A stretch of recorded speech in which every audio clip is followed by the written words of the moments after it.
दोस्तों हमारे YouTube channel S music लहरिया वीडियो वर्ल्ड को लाइक करें, सब्सक्राइब करें और बेल आइकन के बटन को क्लिक करें।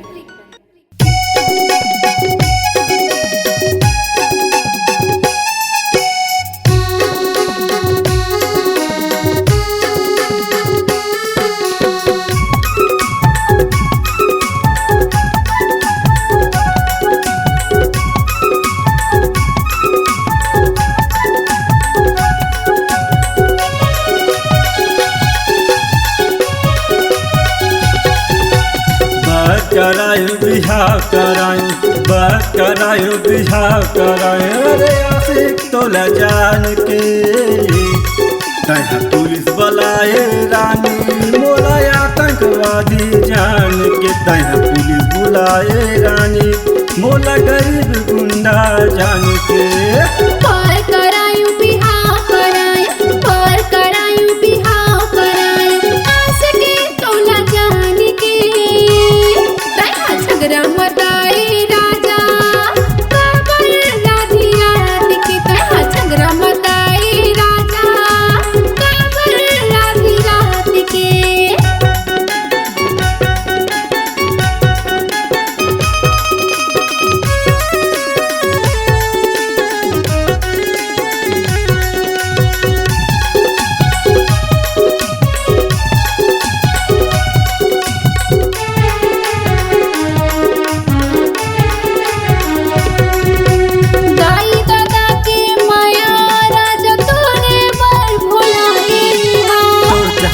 लात के रानी महुआ मुहाए हो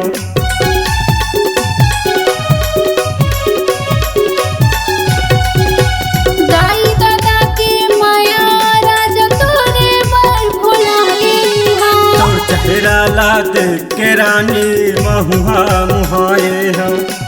तोर चेहरा लात के रानी महुआ मुहाए हो पार करायूं बिहार करायूं पार करायूं बिहार करायूं आशिक तोला जान के तैहा झगड़ा मताए राजा काबर राधी रात की तैहा झगड़ा मताए राजा काबर राधी रात के।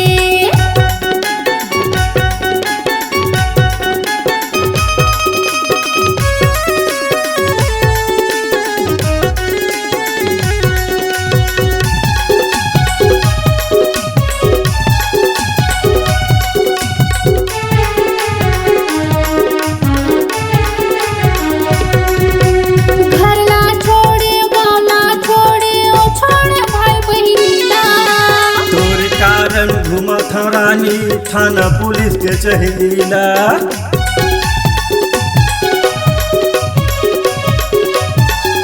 करला छोड़े वाला छोड़े ओ छोड़े भाई बहिनीला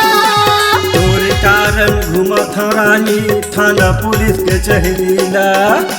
तोरे कारण घूमत रानी थाना पुलिस के चहलीला पार करायूं बिहार करायूं पार करायूं बिहार करायूं आशिक तोला जान के तैहा झगड़ा मताए राजा काबर राधी रात की तैहा झगड़ा मताए राजा काबर राधी रात के। बात करायूं बिहार करायूं रे आशिक तोला जान के तैहा पुलिस बुलाए रानी मोला आतंकवादी जान के तैहा पुलिस बुलाए रानी मोला गरीब गुंडा जान के तैहा झगड़ा मताए राजा काबर राधी रात की तैहा पुलिस बुलाए रानी मोला आतंकवादी जान